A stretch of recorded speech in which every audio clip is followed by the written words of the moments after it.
رمضان المبارک کی آمد بالکل قریب ہے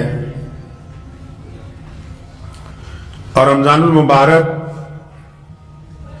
کی سب سے بڑی عظمت والی بات یہ ہے، سب سے بڑی رمضان المبارک کی خصوصیت یہ ہے کہ رمضان المبارک کا بابرکت مہینہ نزول قرآن کا مہینہ ہے۔ اس عظمت والے مہینے میں عظمت والی کتاب، عظمت والے نبی کو اللہ تبارک و تعالی نے عطا فرمائی ہے۔ قرآن پاک کو پڑھنا، قرآن پاک کو سمجھنا، قرآن پاک کو پڑھانا اور قرآن پاک کو دوسروں کو سمجھانا، قرآن پاک پر عمل کرنا، یہ تمام مسلمانوں پر فرض ہے۔ جس طرح نماز فرض کی گئی، اسی طرح قرآن پاک کے ساتھ رغبت رکھنا، اس کی تعلیم حاصل کرنا، قرآن پاک کے احکامات کو سمجھنا، یہ بھی تمام مسلمانوں پر فرض ہے تاکہ وہ اللہ تبارک و تعالیٰ کے احکامات کو سمجھ کے پوری دنیا کے سامنے اپنے رب اور رسول صلی اللہ علیہ وسلم کے پیغام کو جو ہے وہ پہنچا سکے۔ قرآن پاک میں خصوصیت ہے کہ ملک کوئی بھی ہو، زبان کیسی بھی کیوں نہ ہو، حالات بھی کیسے کیوں نہ ہو، اقتدار کسی کا بھی ہو، لوگ جیسے مرضی ہوں، ماحول جیسا مرضی ہو، قرآن پاک کی سب سے بڑی خصوصیت یہ ہے کہ قرآن پاک نے جو باتیں انسانوں کے ساتھ کی ہیں وہ حالات کو دیکھ کے آج تک تبدیل نہیں کی جا سکی۔ قرآن پاک کے احکامات کو تبدیل نہیں کیا جا سکتا۔ قرآن پاک جس طرح نازل ہوا اور جس انداز سے نبی علیہ السلام کو عطا ہوا ہے، اب قیامت تک قرآن پاک کے زبر کو زیر کے اندر بھی کوئی تبدیل نہیں کر سکتا۔ یہ قرآن پاک کی خصوصیت ہے کہ اللہ تعالیٰ نے اس کلام کو دنیا کے تمام انسانوں کے لیے دیا ہے۔ ہمارے ہاں تو بہت سارے لوگ یہ سمجھتے ہیں کہ قرآن پاک صرف مسلمانوں کے لیے ہے، اور بہت سارے مسلمان آج کل اللہ ماشاءاللہ ایسے ہیں جو قرآن پاک کو چھپا کے رکھتے ہیں کہ اچھا اگر کسی غیر مسلم دوست نے مانگا، کسی غیر مسلم پروفیسر نے مانگا، کسی چاہنے والے نے مانگا کہ ہم بھی دیکھیں کہ آپ کی کتاب میں کیا لکھا ہے، آپ کے رب نے کیا باتیں کی ہیں، تو 200 بار سوچیں گے بھی دیں یا نہ دیں، یہ وضو کرے گا یا نہیں کرے گا۔ اللہ کے بندے، یہ اللہ کی کتاب اللہ کی مخلوق کے لیے اللہ تعالیٰ نے اپنے خاتم النبیین کو عطا فرمائی ہے۔ اس کو چھپانا نہیں ہے بلکہ دنیا کے ہر ایک فرد تک اس کی زبان میں اس کا ترجمہ کر کے پہنچانا ہے تاکہ وہ اپنے رب کی بات کو سمجھ سکیں، اور جب وہ سمجھ لیں گے اگر کچھ ہوگا یا نہیں ہوگا، کم از کم یہ تو ضرور ہوگا کہ جن کو آپ کے متعلق غلط فہمی ہے، جن کو اسلام کے متعلق غلط فہمی ہے، جو مسلمانوں کو یہ سمجھنے لگے کہ یہ دہشت گرد ہیں، جن کے دل میں یہ بات آ گئی کہ نعوذ باللہ قرآن پاک نے دہشت گردی کی بات کی ہے، جب وہ قرآن کو پڑھیں گے، قرآن کو سمجھیں گے، قرآن کی آیتوں کو سمجھیں گے، تو ان کو پتہ لگے گا کہ قرآن پاک نے جہاں جہاں ظلم کے خلاف اعلان کیا تو وہ ظالموں کے لیے کیا گیا، مظلوموں کے حق میں کیا گیا۔ قرآن پاک وہ واحد کتاب ہے جو انسانوں کی ہمدردی کی بات کرتی ہے، اور جن کو اس کتاب کا وارث بنایا گیا وہ اس کتاب کو چھپاتے پھر رہے۔ اس سے زیادہ بدقسمتی کی بات اور کیا ہو سکتی ہے؟ جن کو وارث بنایا اس کتاب کا۔ قرآن پاک کی خصوصیت پتہ کیا ہے؟ آپ کو پتہ ہے نبی علیہ السلام سے پہلے جتنے بھی رسول آئے ان کو کتابیں دی گئیں، صحیفے دیے گئے، لیکن اللہ کی طرف سے پابندی تھی کہ جو جس نبی کو کتاب دی جائے گی اس کا حافظ صرف نبی ہی ہوگا، جس کو عطا کی جائے گی اسی کو یاد رہے گی۔ یہ محمد رسول اللہ نے ہم پر کرم فرمایا کہ اللہ نے جب ان کو قرآن عطا کیا تو انہوں نے پوری امت کو حفظ کرنے کی اجازت دے دی، ورنہ قرآن کے علاوہ کسی نبی کی کوئی ایسی کتاب ہے ہی نہیں جو ان کی امت میں کسی نے حفظ کی ہو۔ یہ عظمت بھی اگر عطا کی گئی تو قرآن پاک کو عطا کی گئی ہے۔ یہ مرتبہ بھی اگر ملا ہے تو صرف قرآن پاک کو عطا کیا گیا، اور اس مرتبے عطا کرنے کی وجہ سے دیکھیے پہلی امتوں کی کتابیں محفوظ نہیں رہی، اور جو محفوظ بھی تھی ان میں رد و بدل ہو گیا۔ موسیٰ علیہ السلام کے صحیفے، ان کے پاس جو توریت تھی، جو انجیل تھی، وہ محفوظ نہیں رہی، لیکن قرآن پاک محفوظ کیوں ہے؟ کیونکہ نبی علیہ السلام نے اپنی امت کے سینوں میں اس کو محفوظ کر دیا، اپنی امت کے کروڑوں دلوں کے اندر اس کا گھر بنا دیا۔ اب کوئی چاہے بھی تو اس کے اوراق میں کسی زبر کو زیر میں، کسی پیش کو نہیں تبدیل کر سکتا۔ کیوں؟ کیونکہ یہ کروڑوں دلوں میں محفوظ ہے۔ اللہ تعالیٰ نے اس کی حفاظت کا کائنات میں انوکھا انتظام کیا کہ دشمن بھی چاہے تو وہ قرآن پاک کے حروف کو تبدیل نہیں کر سکتا ہے۔ بہت سارے لوگ یہ سمجھتے ہیں کہ قرآن پاک صرف شاید ناظرہ پڑھنے کی کتاب ہے، ناظرہ پڑھنے کا ثواب ہے، اس میں کوئی دو رائے نہیں۔ قرآن پاک کو تراویح میں سننے کا ثواب ہے، اس میں کوئی دو رائے نہیں۔ قرآن پاک کو گھر میں پڑھنے کا ثواب ہے، اس میں کوئی دو رائے نہیں ہے۔ قرآن پاک کی ایک ایک آیت اور ایک ایک آیت کے ہر ایک لفظ میں اللہ نے بڑی عظمت رکھی ہے، ایک ایک لفظ میں اللہ نے بڑی عظمت رکھی ہے۔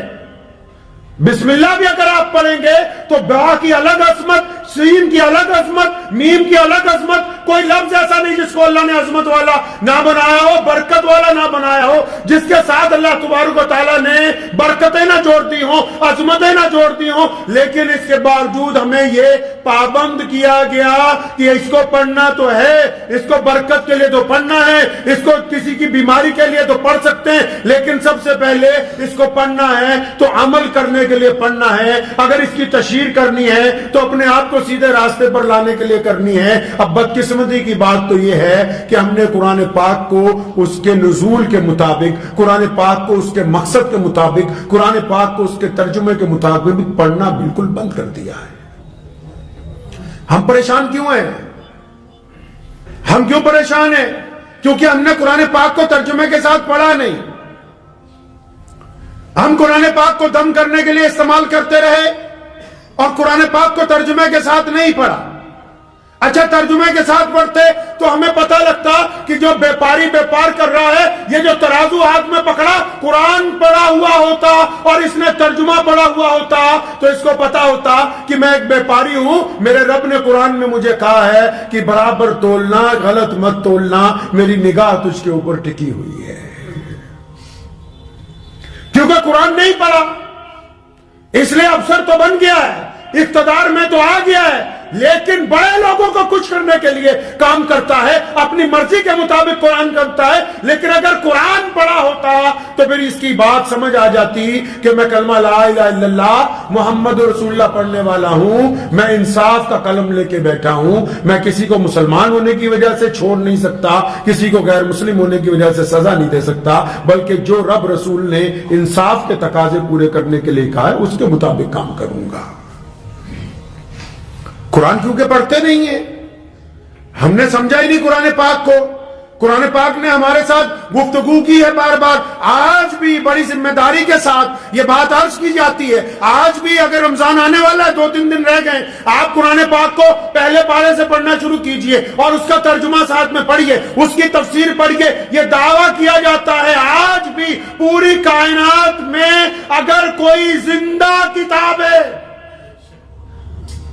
کائنات میں کوئی زندہ کتاب جو آپ سے بات کر سکتی ہے، جو آپ کے مسائل کو سمجھ سکتی ہے، جو آپ کے دل کی باتوں کو جانتی ہے، جو آپ کی تکلیفوں کو محسوس کرتی ہے، جس کے پاس آپ کی پریشانیوں کا حل ہے، آپ قرآن پڑھنا شروع کریں گے، ایک پارے کے بعد آپ یقیناً خود اپنے آپ کو کہیں گے کہ لگتا ہے یہ کتاب آج ہی نازل ہوئی، اور یوں لگتا ہے کہ جیسے میرے لیے نازل ہوئی، ایسے لگتا ہے جیسا میرا رب میری پریشانیاں جانتا ہے، اس کو میرے دکھوں کا پتہ ہے، اس کو میری اصلیت پتہ ہے، وہ مجھے ترقی کے راستے پر لے جانا چاہتا ہے۔ کیونکہ قرآن پڑھا ہی نہیں، اس لیے پتہ ہی نہیں کہ اللہ تعالیٰ کا قرآن کہتا کیا ہے۔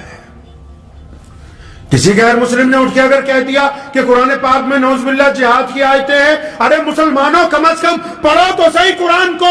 دہشت گردی کے خلاف، آتنکواد کے خلاف دنیا میں پہلی سرجیکل سٹرائک قرآن پاک نے کرنے کا حکم دیا اور اعلان کیا گیا کہ ان غریب لوگوں کی، ان مظلوم لوگوں کی مدد کیوں نہیں کرتے جن کے اوپر ظلم کیا گیا۔ قرآن پاک نے دہشت گردی کی بات نہیں کی، دہشت گردی کی مخالفت کی بات کی ہے، کیونکہ قرآن نہیں پڑھا، اس لیے پتہ نہیں ہے، کیونکہ قرآن پاک کو پڑھنا ضروری نہیں سمجھا، اس لیے پتہ نہیں ہے۔ اور ہم نے یہ دیکھا ہی نہیں کہ قرآن پاک چاہتا کیا ہے۔ تعلیم جو آج ہم دلوا رہے ہیں اپنے بچوں کو، پنجاب میں اکثر جب ہم لوگ پروگراموں میں جاتے ہیں، میں تو اپنے ہندو سکھ دوستوں سے اکثر کہتا ہوں کہ آپ اپنے بچوں کو اپنے مذہب کی تعلیم تو دلواؤ۔ آپ نے مذہب کو کٹرواد کا نام دے دیا، مسلمانوں نے بھی، ہندوؤں نے بھی، سکھوں نے بھی، عیسائیوں نے بھی، تمام مذہب کے لوگوں نے مذہب کو کٹرواد کا نام دے دیا۔ اور نہیں، جو بندہ دھارمک ہوتا ہے، جو مذہبی ہوتا ہے،